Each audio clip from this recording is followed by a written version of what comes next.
आमच्या घरात की नाही संध्याकाळचे 7 वाजले ना की म्हणजे ना बायका वेळच होतात. म्हणजे माझी आई तर ना रिमोट कुठे रिमोट कुठे रिमोट कुठे रिमोट घेणार बसणार टीव्ही लावणार. हा तेव्हा तिच्या मनाला शांती मिळते. चला आता सिरियल बघायची. आणि म्हणजे ती सिरियल मध्ये गोष्टी करत असतात पण ती आईला काय वाटतं की हे माझ्यासोबतच घडतंय. ही जी एवढी चांगली बाई हिरोईन आहे ती मीच आहे. माझ्यावरतीच इतके अन्याय होत आहेत. बापरे किती अन्याय होत आहेत माझ्यावरती. आणि मग हे सगळं तिच्या डोक्यामध्ये असतं आणि मग ती किती हायपर होते. मग कधी कधी तिचा बीपी हाय होतो. अरे मला बोलायचंय आई हे सगळं खोटं आहे. कशाला तुझं बीपी हाय करून घेते. हे सगळं खोटं असतं. काही खरं नसतं.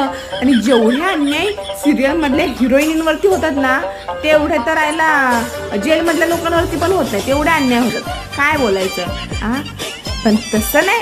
आई तर म्हणजे आईच आहे भाई. नाही ही सिरियल मला बघायचीच आहे. आणि त्या हिरोईनचं पुढे काय होतंय आणि कसं होतंय आणि बिचारी. आणि माझ्या आईच्या इकडे हार्टबीट फास्ट धक धक धक धक धक धक धक